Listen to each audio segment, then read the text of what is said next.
Sarah. All day. Hell yeah. Arm wrestling's about to take place. Yeah.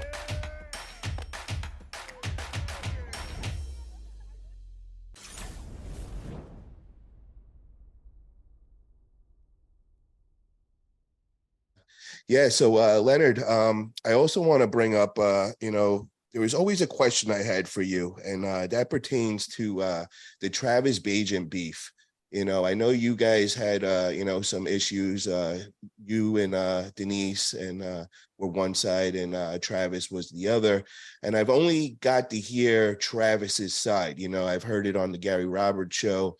I remember, probably like a year or so ago, and I've heard his own version in person and all. And I always wanted to hear your side of the whole story. And I also was interested because I know with the USAA, there is only one person banned on this planet.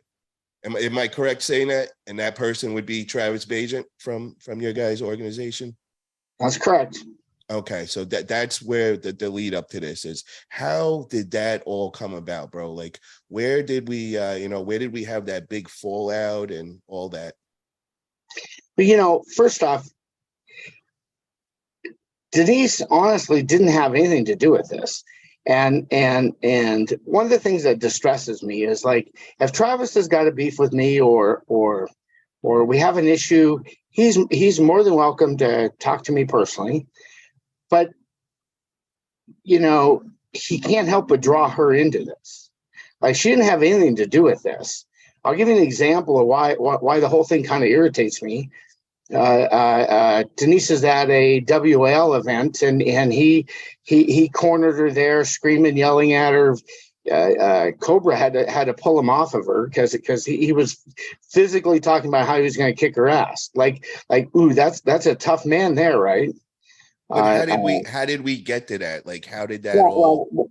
Well, we got to it. You remember, I was in the trophy business and shirts. He had a benefit tournament. Now, give me an idea of how long ago? What year was this? 2002. Okay, 2002. And he had a benefit tournament. I'll be honest, I don't even remember who exactly the benefit was for, but Denise flew out there on her own dime to help him run this benefit tournament, right? And he bought trophies and he bought shirts from me. And this is 2002, so it was a $900 order, and which is a pretty decent size order. Well, he gave us we had the wrong address. We had his previous address. Now, Denise was out there like 3-4 days ahead of time, and they got shipped to his old address. And Denise tells him, all right, I'll go get the product, right? Nope, I got it. He kept insisting he's got it. Well, he waited till the freaking morning of the tournament to go over there, and the people were gone. So he didn't get his product. Okay. So I told him, well, all right. So let me just clarify the whole thing. So you guys were all working together. He ordered some trophies for his event. Denise came on her own dime. She met him there, and she already shipped the trophies to his previous address because that's where she sent them last time. That's the address we had, right? And so we send him out there. He doesn't go pick him up. He doesn't go till the morning of, and the people were gone. He didn't get his product. So let me ask you, when did you guys find out there was a problem? Did you 4 days ahead of time? They were there 4 days ahead of time, and that's why she offered to go get him to make sure we had him, or make sure he had him, so there's no issues. And they kept insisting that he's got it. He's fine. You don't have to go get him. All right. Well, then, like I said, he waited till the last minute, and the people were gone. They weren't there. So now the trophies are locked in. Say it's the tournament's on Saturday. He goes on Friday night to go grab them. Now these people are away. He can't get access to them. Tournaments the next day. Now he has no trophies, no nothing. Well, it's the shirts too. And so what I told him is, send them back to me, no cost. and several messages about this. And then finally he says, well, I can't send them back because I gave them all out to everybody. I gave them out for free to everybody. Well, wait a minute now. You can't give out my product and then not pay for it. Now I want you to pay for it because you gave out my product. It was my stuff. And if you don't want it, that's fine. I'll pay for shipping back to me, but it's my product. And you give it away. Okay. Now let me just, because I'm a little lost. So, okay, he couldn't get them for that weekend. So then you said, I guess on that Monday, send them to me. But how did he get rid of them then? If you know he just hung on to them, never responded, never sent them back, and then just started giving them out to people. Oh, okay. Okay, so now that you laid out the money for them, you laid out the $1,000 or whatever it was. Yeah. He didn't prepay nothing. Now, obviously, I've learned my lessons, and when I do shirts and stuff, I get prepayment before I get something. Because anyway, and once he gave out my product, now he owned it. Now I expect to be paid for it, right? Well, then 2 years later, I still hadn't been paid. John Bergeson did the Fox Sports show at the Plaza in Vegas, 2004. He brought in Denise and I to help him run the event.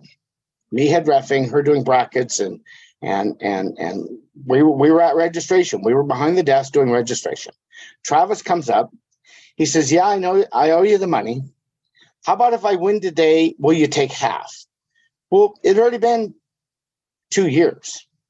So I go, sure, fine. Go ahead. Now, are you able to bleep out curse words, or should I just use euphemisms?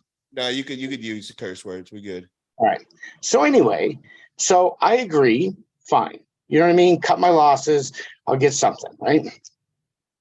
We get into the tournament, and I'm reffing, and it's a pretty good show, frankly. And I'm reffing the final match of the day. Him pulling left-handed against I think Matt Gurdon, I think. And he wins. So they're filming, right? And he wins, and he pulls me in like he's giving me like a hug or something sideways. And he whispers in my ear, "I will never fucking pay you, you cocksucker." Oh my God.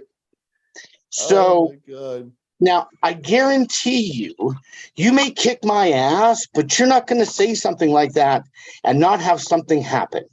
Yeah. But I'm on film, and he knows I'm on film. He knows he's safe. He knows that there's literally nothing I can do but eat it. You need the ethics committee now, bro. If they only had an ethics committee back then. I'm teasing, bro. We took our own ethics. So I got back. I talked to my board of directors because the USAA has a board of directors. And I talked to my board of directors. We voted unanimously to send him a registered certified letter banning him from future USAA tournaments till he paid his bill in full, including interest. Well, I got to say, I'm not really butthurt about the whole deal, to be honest, because that was the best investment of $900 I've ever made in my life. It's like the Bronx Tale, you think of that. You'll never see that guy again. So you paid to get him out of your life for the rest of the life. for $900, I haven't had to deal with any of his antics, any of his bullshit on the table. I've reffed him once since then. Gary Roberts did a Rule of the Nation. He paid for me to come in and head ref his event. Travis Bagent was there. And I refereed his matches. Now, it's one of the things that I talk about when I do referee seminars, and the rest of that is like, dude, you only have your integrity once. And so if you ever exhibit bias for or against somebody, nobody will ever forget that. You just can't ever let that happen. When you're refereeing at a certain level, there will be occasional gray area calls or coin flip calls. And if you're my best buddy, you are going to lose every one of those calls. And you got to just know that. And if I hate you, I wouldn't piss on you if you were on fire. You will win every one of those calls. And so obviously, anybody can watch the video of that event. I treated him as fair as humanly possible. But that was the last time I've actually refereed Travis Bagent.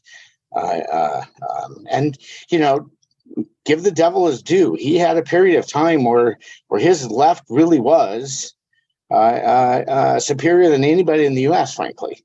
And I made no qualifications for where he is now or whatnot. But there was a period of time where his left really was dominant. Yeah, he had the best left on the planet. He definitely did. For a while. Very long time. Yeah. So let me ask you, moving forward now, is there any chance of ever, you know, putting this behind and, you know, maybe shaking his hand one day and squashing this and getting closure? Because I mean, we're talking about a beef that's like 20 years old. You know, sure. people grow, you know, people make mistakes and all. And, you know, we are part of this arm wrestling family. So absolutely. And money talks and bullshit walks. Yeah. So what would make it right? You want the initial balance? Or we're probably up about $2,000 in interest by now, right? Hell yeah. Hell yeah. He wants his interest too. Okay. Well, I mean, you take money from the bank and you don't pay it back. Do you think they're not going to charge you interest over time? Yeah. Is there anything else that we could do to possibly make it right, or just you know, making right on no reason to. Look, here's the deal though. There's really no reason to.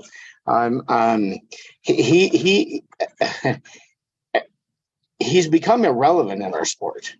He really has. If you talk to a new person out there and you start the conversation about arm wrestling, the first thing that they say is, so who's that Canadian dude? They all talking about Devin Lorette. Yeah. For right or wrong, for him being an ass or not an ass or whatever, all the new people are watching the videos and it's all about Devin Lorette. A little bit about John Brzenk, but for the most part, because of his videos and all the rest of this, and Edward Waite, I think is that the name? Is that how you say his last name? The kid that does internet arm wrestling for. I think that's Armwrestling Whisperer. Yeah. Him and Devin Lorette, they've got the videos, they've got the followers, and they're who they're asking about. They're not asking about Travis Bagent. They don't know Travis from Adam.